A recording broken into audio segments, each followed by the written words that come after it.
And they were encamped there by the water. The people, they set out from Elim, and all the congregation of the people of Israel came to the wilderness of Sin, which is between Elim and Sinai, on the 15th day of the second month after they had departed from the land of Egypt.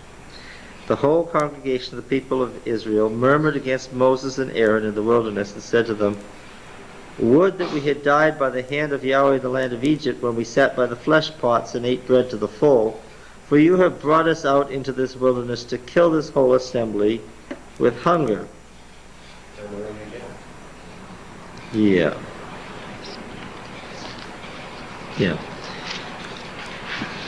Well, what had obviously happened by the 6th week? What has happened at this point? They'd run out of food, yes. All right. So they ran out of food, and they were asking in a somewhat more obnoxious way, what are we going to eat? Okay. Yahweh said to Moses, "Behold, I will rain bread from heaven for you, and the people shall go out and gather a day's portion every day, that I may prove them whether they will walk in my law or not. On the 6th day, when they prepare what they bring in, it will be twice as much as they gather daily." So Moses and Aaron said to all the people of Israel, "The evening..." Now look, this chapter is a chronological nightmare, but it's very important to us because it's the Sabbath before Sinai chapter. So let's see if we can straighten this out. The people asked, "What are we to eat?" Then the Lord said to Moses, verse 4, "I will rain bread from heaven for you." And included in there is the Sabbath gathering on the 6th day. Verse 6, "So Moses and Aaron said to all the people of Israel, at evening you shall know that it was Yahweh who brought you out of the land of Egypt. And in the morning you shall see the glory of Yahweh, because he has heard your murmurings against Yahweh. For what are we that you murmur against us?" Now verse 8 has long been noted by scholars to be a nonsense verse that doesn't say anything in Hebrew. It doesn't make a sentence. I know that it makes a sentence in your English Bibles. Why is that? Because the translators made it make a sentence even though it's gibberish. Let's skip verse 8 because there may have been pieces left over from an original sentence there, but whatever the sentence was, it isn't there now. What are we that you murmur against us? Do you see how it says what are we there in verse 8 again? It's apparently somewhere along the way there was some damage that somebody has tried to fix up and made a mess of.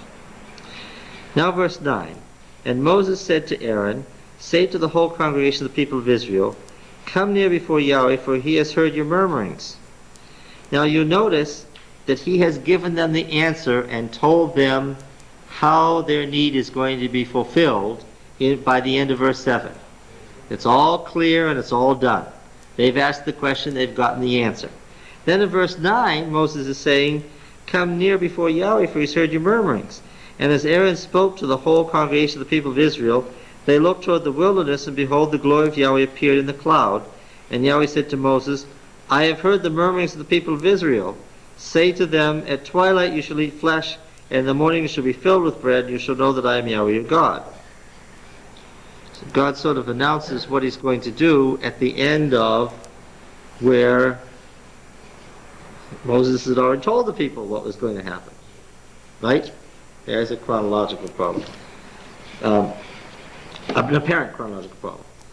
The explanation for this mangled chapter is that it isn't mangled at all, something is left out. When you compare the other passages where the glory of the Lord appears in the cloud, what happens every time is this. There's a complaint. The complaint results in an argument among the people. I'll give you one of the examples. The story of the 12 spies.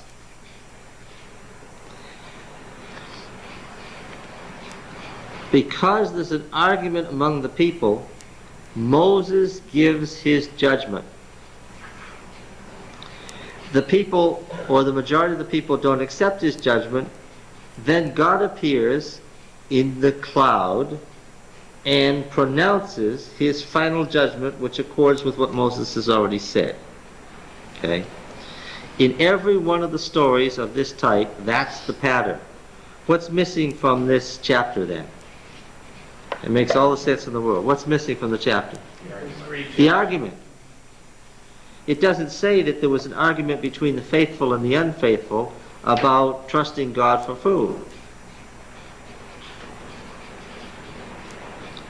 You do understand, don't you, that the book of Exodus is edited together from longer sources? Why they didn't tell the whole argument here, I'm not sure. Except that perhaps in its final form, the editor didn't want to get waylaid by the arguments among the people this early. I think he did it for theological reasons. He wanted to show that they got worse as they went along. Okay? Because that's his theological viewpoint, that they got worse as they went along. Okay?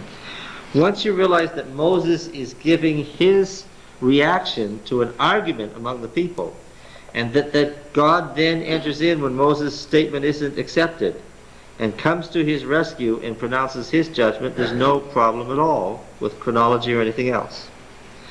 Now, how did I find this pattern? You have to read the rest of the stories where the Lord suddenly appears in the cloud to find out what the sequence is. And then you notice that what is here is in exactly the same sequence. And that's what reveals to you that, now, a lot of text critics would rewrite the text, okay? Form critics would say, oh, these verses are all from different sources and so forth. There's nothing like that. In the evening, quails came up and covered the camp. Now here again, we're not dealing with a supernatural phenomenon, but what we're dealing with is the timing. Why? Ever since the 17th century, commentators on the book of Exodus have been pointing out that what? That in the spring migrations, the birds coming from Central Africa and going back to Europe do what? They land on the Sinai Peninsula. Quail land there to this day. Rejuvenate for about 24 to 48 hours and fly on to Europe. The author is at pains to say that it's the timing that is of significance. In the morning, dew lay round the camp, and when the dew had gone up, there was on the face of the wilderness a fine flake-like thing, fine as hoarfrost on the ground. When the people of Israel saw it, they said to one another, what is it? For they didn't know what it was. And Moses said to them, it is the bread which Yahweh has given you to eat. This is what the Lord has commanded. Gather of it every man of you, as much as he can eat. Take an omer apiece. There's, in Numbers, what is it? Numbers 11, I think.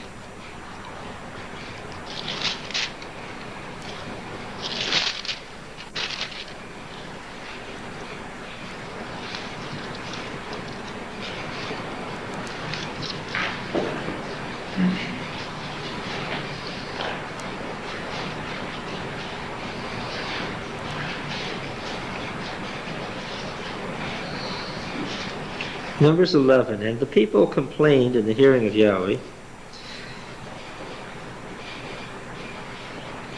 about the misfortunes, and when Yahweh heard of it, his anger was kindled, and the fire of Yahweh burned among them and consumed some outlying parts of the camp. Then the people cried to Moses, and Moses prayed to Yahweh, and the fire abated. The name of that place was Terebinth because of the fire, which means burning, which Yahweh burned among them. Now the rabble that was among them had a strong craving, and the people of Israel wept again and said, oh, that we had meat to eat. We remember the fish we ate in Egypt for nothing, the cucumbers, the melons, the leeks, the onions, and the garlic. But now our strength is dried up, and there's nothing at all but this manna to look at. Now the manna was like a coriander seed, and its appearance was like bdellium. The people went about and gathered it, and ground it in mills to beat it in mortars, and boil it in pots, and make cakes of it. The taste of it was like the taste of cakes baked with oil. The dew fell on the camp in the night, and the manna fell with it. Moses heard the people weeping throughout their families, every man at the door of his tent. The anger of Yahweh blazed hotly, and Moses was displeased, and so forth. There's the other. Now, in the Numbers account then, when does the manna begin? And when does the quail come?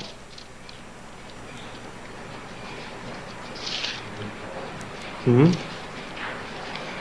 Soon it. Well, In verse 31 of Numbers 11, there went forth a wind from Yahweh, and it brought quails from the sea, and let them fall beside the camp. Where is Numbers 11? Where are we in the Exodus in Numbers 11? Well, just read the heading.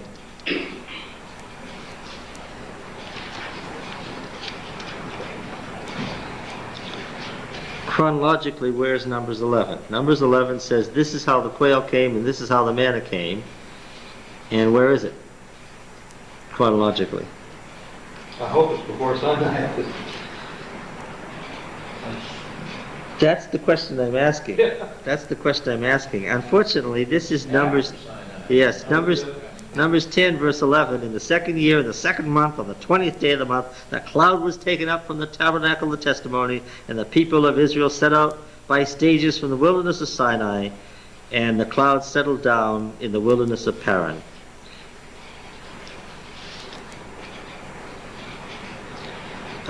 In Numbers, the same events occur. The quail come, and the manna begins, only it begins just after they set out from Sinai. In Exodus, these same things happen, but what? Yeah, just before they arrive at Sinai. Okay? It's two different settings for the same story. Okay, now I'm sure you've all read Exodus and Numbers before, never noticed that, but there it is. That's because of the way it was edited together. Okay? We'll come back to... Are you going to keep talking about that? No, I'm going to go on from that and let you know. You spoke of the quail that landed as a natural phenomenon. There was nothing natural about the descending of the manna, though. There was no natural phenomenon that paralleled that, I hope. Now, why do you hope that? You weren't here to listen to us talk about the plagues, but the plagues, except for the last plagues, were things that happened in a normal sequence. It was that God took control of the sequence to show them that He was in control. Terebinth trees bear fruit, and there's a Terebinth Louse, if you can believe it, an insect that's part of the family that lice are from, that bore into the fruit, and they eat the fruit and they exude something that's similar to honey, only it's flaky, and it flakes underneath it's the droppings. Now, that's not that bad. We eat honey and that's droppings too. It's the insect droppings. What? Honey's the leavings of a bee. What it exuded after it ate, right? What? You just don't like it put that way, right? Well, this thing, it hardens at night when it freezes, and it's flaky. It's almost opaque, and it melts in the sunshine, and it runs like honey. You ever heated up honey? Because it's very watery, right? And put it in the refrigerator, and what? Comes up. But this thing is flaky, and you can mill it. And on the Sinai Peninsula, some years, it is said that there's almost none of this at all. But other years, it's gathered in great quantities around the terebinth trees, and it is milled and made into a kind of a cake, flat cake, that looks like bread but isn't bread at all, of course, because the stuff is not, in fact, a grain. That is certainly manna. Okay. But what was the key? Yeah, as it is all the way through Exodus. everything quantity. And quantity, yes.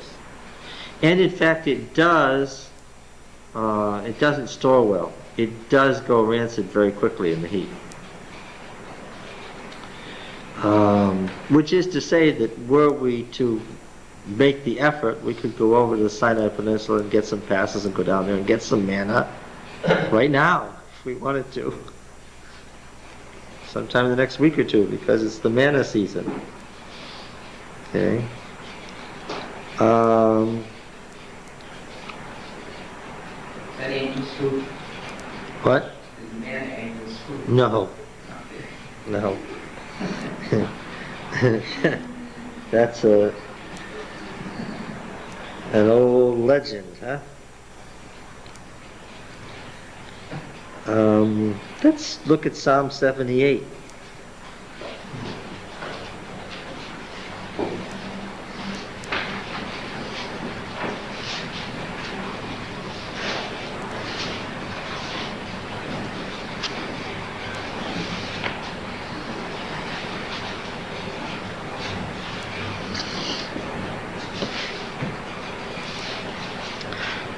Psalm 78.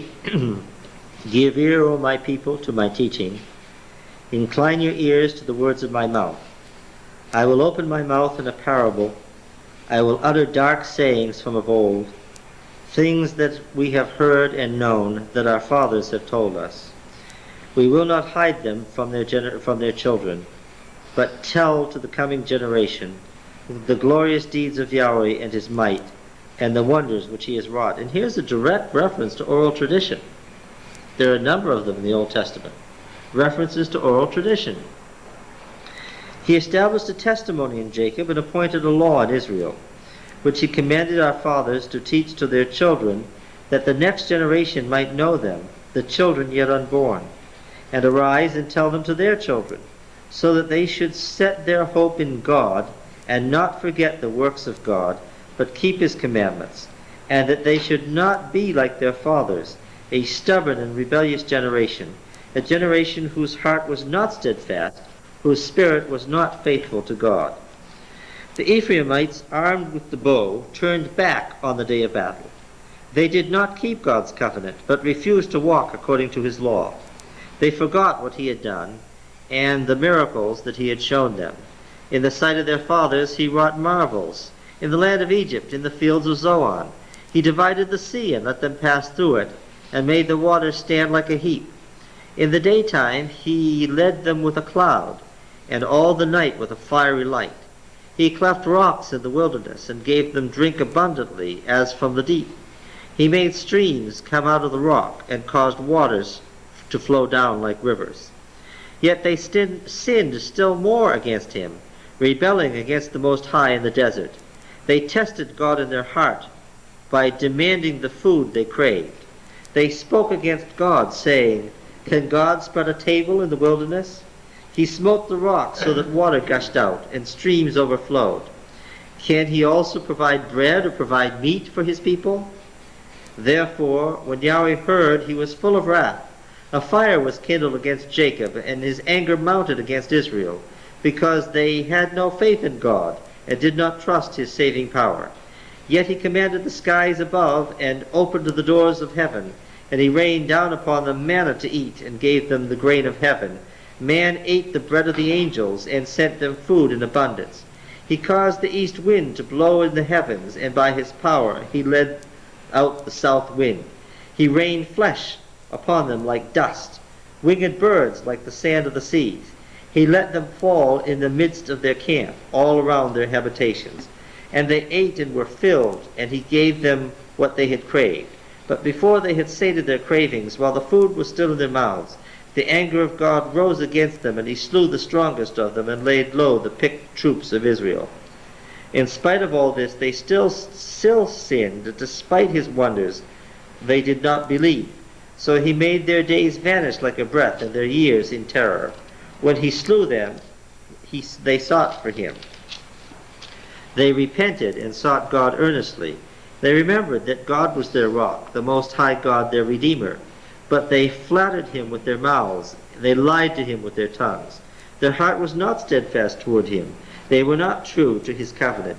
Yet he, being compassionate, forgave their iniquity, and did not destroy them. He restrained his anger often, and did not stir up all his wrath.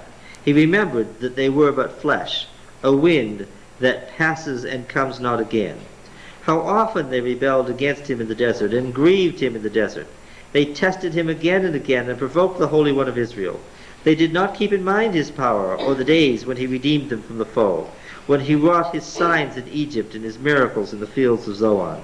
So he turned their rivers to blood, so that they could not drink of their streams. He sent among them swarms of flies which devoured them, and frogs which destroyed them. He gave their crops to the caterpillar, and the fruit of their labor to the locust. He destroyed their vines with hail, and their sycamores with frost. He gave over their cattle to hail, and their flocks to thunderbolts. He let loose on them his fierce anger, wrath, indignation, and distress, a company of destroying angels. He made a path for his anger. He did not spare them from death. He gave their lives over to the plague. He smote all the firstborn of Egypt, the first issue of their strength in the tents of Ham. He led forth his people like sheep, and guided them in the wilderness like a flock. He led them in safety so that they were not afraid, but the sea overwhelmed their enemies. And he brought them to his holy land, to the mountain which his right hand had won. You noticing? I hope you're taking note. He drove out nations before them. He apportioned them for a possession, and settled the tribes of Israel in their tents.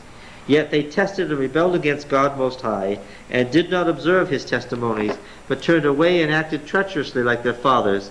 They twisted like a deceitful bow, for they provoked him to anger with their high places, and moved him to jealousy with their graven images. When God heard, he was full of wrath. He utterly rejected Israel. He forsook his dwelling at Shiloh, a tent where he had dwelt among men, and delivered his power to captivity, his glory to the hand of the foe. He gave his people over to the sword, and vented his wrath on his heritage. Fire devoured their young men, and their maidens had no marriage song. Their priests fell by the sword, and their widows made no lamentation. Then the Lord awoke us from sleep, like a strong man shouting because of wine, and he put his adversaries to rout, and put them to everlasting shame. He rejected the tent of Joseph, and did not choose the tribe of Ephraim, but he chose the tribe of Judah, Mount Zion which he loves. He built his sanctuary like the high heavens, like the earth which he has founded forever. He chose David his servant, and took him from the sheepfolds, from tending the ewes that the young had brought him, to be the shepherd of Jacob his people, and Israel his inheritance. With upright heart he tended them, and guided them with a skillful hand. Okay, now, this is a good example of the original poetic form of the Exodus. Here's the original poetry of the original song that was sung, of the original story of the Exodus. Now, of course, it has been cast into a story about the founding of the monarchy as the fulfillment of God's promise to Israel. And yes, it makes use of these traditions, but in a somewhat different way. Did you notice, where is the quail and the manna? Is it before or after Sinai?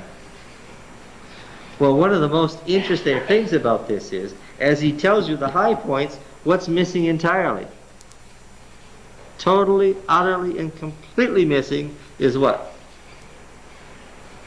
Sinai. The whole Sinai event is missing. And what's interesting is that again and again in the Psalms, and there are a number of Psalms about the Exodus, the whole Exodus event, they move directly from out of Egypt into the land, the conquest of the land and the founding of the monarchy, and they never mention the Sinai event. It's just not important. Okay? Now then, what is interesting here is that when you get to Exodus, Sinai is big. The events at Sinai are big. And they're also inserted. They're inserted after the quail and manna in Exodus, and before the quail and manna in Numbers. And the Sinai story is a story unto itself. It's put in slightly different place chronologically in the two different books.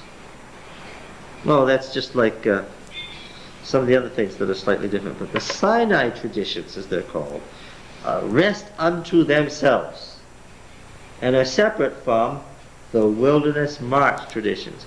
But where do you put the Sinai traditions in the wilderness march? Here in one book, there in another book. Okay? But the Sinai story was written as a separate event that got placed into the narrative of the wilderness march. Is everybody clear about this? And obviously it's a lot more important as time goes on than it was originally. Yes. I probably missed something in the meeting, but which is the accurate count and how important is it to us right now? Numbers or Exodus, I hope. I don't know. I don't know which is the original count. I don't know. So we don't know for I don't sure know. I don't know. if the manna, if the, Quail and manna came before or after Sinai? I don't know. I really don't know. see, historically, we have placed a lot of emphasis on this. No, haven't we? well, but you see, why is it important to us? Because in Exodus 16, the whole business about the Sabbath, gathering twice and so forth, is the Sabbath before Sinai. That's why it's important to us. We like the way it is in Exodus. As Adventists, we want to make sure that Exodus is right and Numbers is wrong. Why? Because we want the Sabbath to exist before Sinai.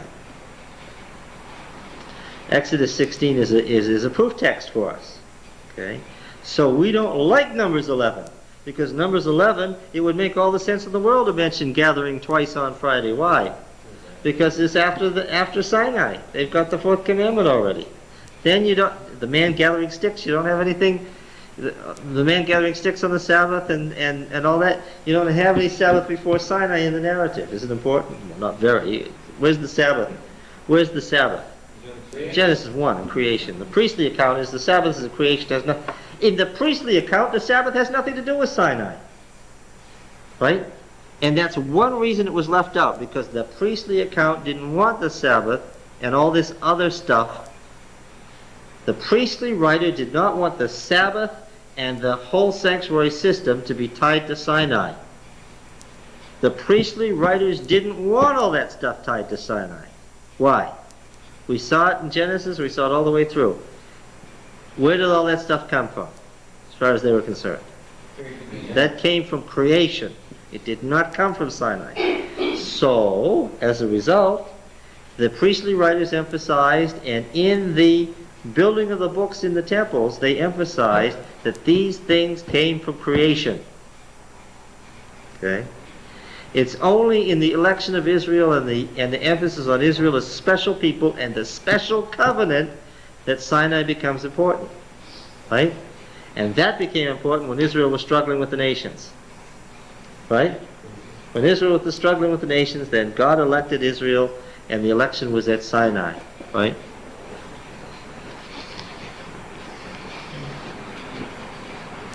Okay. Yes, when you say I hope it's Exodus, I understand. As Adventists, we want Exodus 16 to be the exact chronological narrative sequence as it actually happened. Not the way it's laid out in Numbers. But that's because we have an axe to grind that the writer did not. Well, yes, that's right. We're fighting with those Church of God people and Baptists and so forth about the Sabbath. But I'm not Why sure should it's an that be axe to grind. Why should that be a problem when we know it existed in creation? Well, yes, that's my answer. I don't care whether. But this is not what our good Baptist brother will tell us. But see, your good Baptist brother is a fundamentalist. He doesn't. This is I'm about to say something on tape. He doesn't know that there's a problem between Exodus 16 and Numbers 11, right? Because as a fundamentalist, what? There's no discrepancies in the Bible. None whatever. As soon as we hinted that there were some, he walked out the door, so he's not here. Right? And of course, if you're a fundamentalist, you don't have this problem because you just ignore these things. You just pretend they're not there. Yes, so our proof text would be in trouble if we read Psalm 78 to him. Because in Psalm 78, it's after, this is not good. This is not good what I'm about to say. It's after Moses strikes the rock and the water flows out like rivers that they test him further to see if he can provide bread and meat, right? Psalm 78 verse 17. No. I take it back. Verse 15. He cleft the rocks in the wilderness and gave them drink abundantly as from the deep. That's referring to Moses striking the rock, right? He made streams come out of the rock and caused waters to flow down like rivers. Yet they sinned still more against him, rebelling against the Most High in the desert. They tested God in their heart by demanding the food they craved. Now this is the Numbers form of the story. They spoke against God, saying, "Can God spread a table in the wilderness?" He smote the rocks so that water gushed out and streams overflowed. Can he also give bread or provide meat? The bread is the manna and the meat is the quail. Is it before or after Sinai in Psalm 78? Yeah. It's after. Yeah. You're shaking your head. But that's still Yeah, what two before, one after. Or one before. Well, no, actually there's more. Psalm 78 isn't the only psalm about the Exodus. What? realistically, there still shouldn't be a problem. Oh, no, I don't raise these things to make problems. Yeah. I'm just pointing out that the account, as we have it in Exodus, and we use it as a proof text, we probably shouldn't. And that's to use Genesis. Oh, yeah. The theology of the priests is that it came of creation, that's it. The Lord could have rained down the manna before and then after as well. Yeah, except that it doesn't say he did it before and after. You see, there's no way that the people could be demanding meat in the second year and the second month after the Exodus and asking, can God give us meat and what are we going to eat, if they'd already been having manna all along. Right?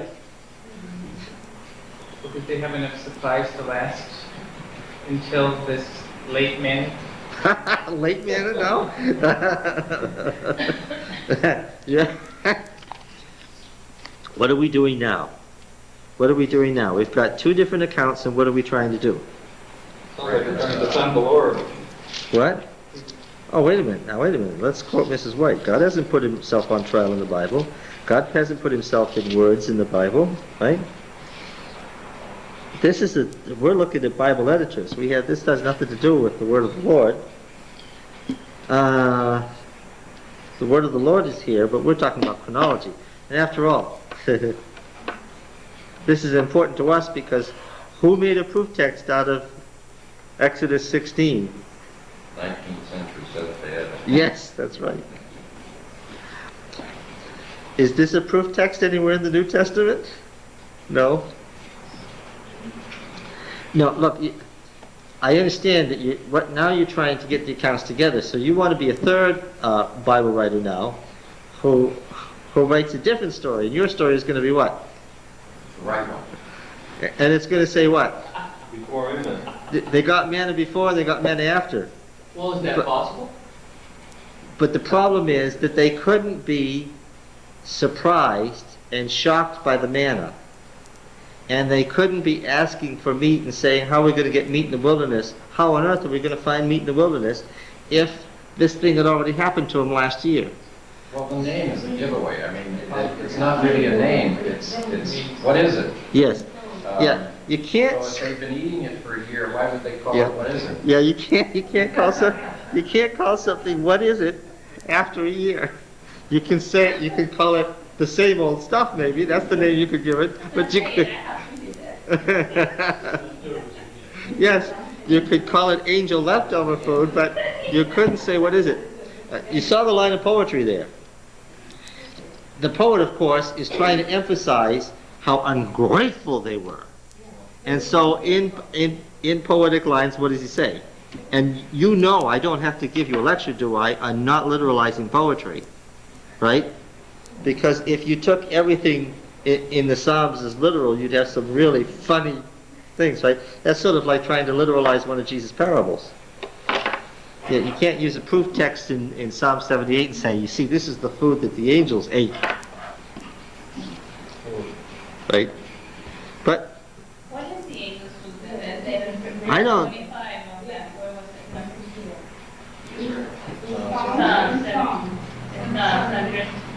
it? Did- 25.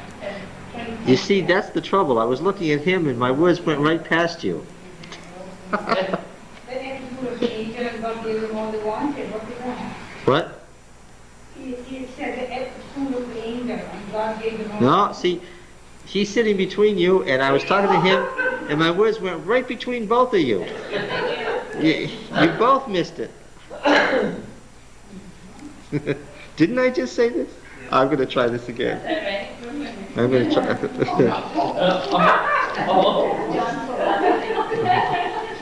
No, I'm going to try this again. The psalmist in Psalm 78 is making a point that Israel rebelled how long? There's no honeymoon period in Psalm 78. When did they start rebelling? Right away. Right? And they got worse and worse and worse. Again and again and again. And he is using words to emphasize how awful they were. And he's writing poetry, right? Okay. And so in this poetry, he mentions the... Now, let's use a different verse as example. Verse 15.